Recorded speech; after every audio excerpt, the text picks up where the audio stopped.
What's up everybody, Cody Bidlow with ATHLETE.X and SprintingWorkouts.com. Today we're going to go over some simple exercises you can do at home, at the track, or at the gym using just one band. And this is going to work on external rotation of the humerus and internal rotation of the hip.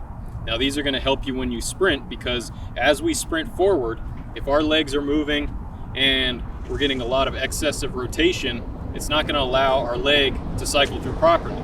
Same with the shoulder. If your arm is moving and you're not able to move through the air in a relatively linear way because you have an imbalance between your internal rotators and your external rotators, then that's going to give you problems. Now, when we do typical strength training exercises like bench press, that's going to cause us to do a lot of internal rotation of the humerus, depending on your technique, and that's going to cause those internal rotators to get much stronger than the external rotators. Similarly, for the legs, when we squat, when we deadlift, when we do cleans, when we do jumps, when we sprint, we're working a lot of external rotation. But if all we ever do is external rotation, then our internal rotators can get weak, and that can cause either injuries, issues with technique, and it can cause your stride pattern to not be very fluid, because as you're trying to cycle your leg forward, if you don't have strong internal rotators, then as your foot comes off the ground, it's going to rotate in, and you're going to spike yourself, just like I did right there. So not only are you going to slice your calf open, but you're also going to have a limb that's trying to go straight through the air while it's flopping back and forth. And that's going to make it a lot harder for your hip flexors to work. It's going to make it a lot harder to sprint in a relaxed and fluid motion. So that's why we're going to go over these simple exercises that you can do wherever you are with very simple equipment, and hopefully this will be helpful and useful. All right, so to do these exercises, you're going to need a band and something to hook them up to, like a fence, a pole, whatever. The first one we're going to do, well, we're going to do 3 exercises for the shoulder, but they're all basically the same variation of the same exercise. So because we're trying to work external rotation of the humerus, see, this is rotating externally, we want to have the band opposite side of the body. We're going to loop our hand through, and the first one, we're going to tuck our elbow right here into our side. We're just going to go out. You do 10 of them or something like that. You're going to feel it on the back side of your shoulder. The next one we're going to do is we're going to have a free elbow, but we're going to lock it in place right here, and we're going to go right there once again. Got a lot of burning going on in the back of the shoulder, so we know we're hitting the right muscles, because the muscles that externally rotate the shoulder, such as I think it's the teres, I forget if it's the major or minor, and then also the infraspinatus might do it, but don't quote me on that. It doesn't really matter. But what matters is that you want to feel it back here, because that's where they insert, and that's what they're grabbing onto to try and rotate your arm. So once again, we got the first one right here, just like this. The next one, your elbow is going to be up. Same thing. It's not a very large range of motion. We just want to feel it back here. Then the next one that you're going to do is you're going to find a good amount of tension and bring your arm up to shoulder height and back down to your hip. And we're going to go through this just like this.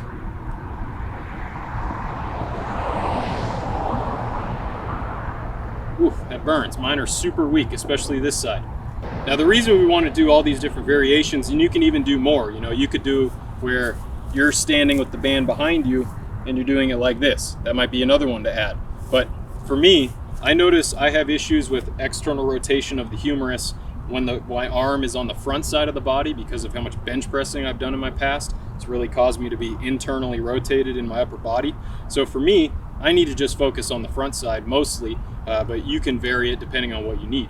But the reason we want to do it here, here, and then also through a dynamic range of motion is so that we're hitting different points, we're strengthening it here, and then we're also building the ability and the mind-muscle connection, so to speak, to be able to bring the arm through the air while maintaining external rotation, which will allow the arm to stay nice and fluid and linear as it swings.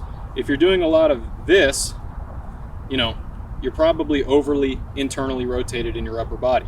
If you're running like this, then you're overly externally rotated, and you would want to do it the opposite, where you're coming across the body and doing the same thing.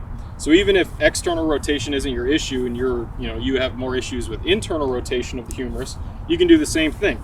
Right here, and then through the range of motion. So now as far as the hip is concerned, typically the issues you're going to deal with are not having enough internal rotation. The problem is that when we do strength training exercises and when we sprint, a lot of what we're doing is working external rotation. You're working your glutes and all the muscles in there, and that's a lot of external rotation. If you get super strong with external rotation, then you're going to be missing out on internal rotation. That's going to cause issues as your leg cycles through. It's going to want to skew like this, and you're going to look like your legs are moving back and forth, side to side as you sprint to an excessive degree, and that's going to cause issues. Like I said, whether it's spiking yourself or injuring something, you're going to have problems. So we want to develop those internal rotators of the hip to balance out what our hips can do and allow for a more fluid stride cycle as we sprint. So the main one here, once again, we have it coming across the body. But we're going to go loop our foot through so you can see it's over my foot. You can balance yourself if you need it, but you want to bring your knees together, shin parallel with the ground, and we're going to go out. Because if we put our foot out, that's going to rotate the femur internally. So even though I'm moving my foot away from my midline, you would think that's external, but really this is internal rotation because the femur is rotating like this to kick the foot out. You're going to feel this in kind of the outside of your glute a lot. You don't want to feel it too much in your TFL, so if you feel it here, you want to focus more on feeling it back here. Whew. So that one burns. That one's nice and simple. Now, like on the last one, we can also do it where we're going to move our leg through somewhat of a range of motion like this as it's trying to pull us in. Now this is not going to be quite as much rotation work, but it will be a little bit, and you're going to feel it in that same spot that you felt it when you were doing the static one where your knees are together and you're just moving out. You want to feel it right here. Now if you don't have bands or you'd prefer to use an ankle weight, you can do a similar thing. Also, if the bands or an ankle weight is too much for you and you can't quite do it, you can just do it with your body weight. So what we're going to do is we're just going to lay on our side, nice and simple, like we were when we were on the band. Want our knees together, leg flat to the ground, shin flat to the ground as well, and we're going to kick the foot up. If you push your hip or your femur back a little bit, it'll feel slightly different. We just want to work that range of motion right there, nice and simple. Similarly, for the shoulder, you can do it without weight, just like this, and you'll feel it. Then you can progress to holding a 5-pound weight, 10-pound weight. You can do it with a band. You could wrap an ankle weight around your wrist. But we're doing the same motion, but where we're using gravity to our advantage as opposed to the band. So, you know, I would use both. I would vary it up. Sometimes you want to use an ankle weight and use gravity. Sometimes you want to use a band. But if you only have one or the other, just use that and that's fine. We just want to create resistance through those ranges of motion so that way we can train the muscles and the brain to be able to coordinate those movements, be strong enough to do those movements, and that's going to help us as we sprint to be more fluid and avoid injury. Now, if you're trying to decide which of these exercises you should use, which motion to work on, first you can start simple. Look at how is my external rotation, how is my internal rotation? Which one's harder? Does one of them hurt? Does one give you problems? How about if you add a little bit of load? If you use the band, is one much harder than the other, or does one burn more than the other? Whichever one's harder or the muscles burn when you do it, that's the one you need to work on. Also, you can look at yourself when you sprint. As you sprint, as your leg is coming off the ground, is your foot kicking toward the midline? Is it kicking across the body?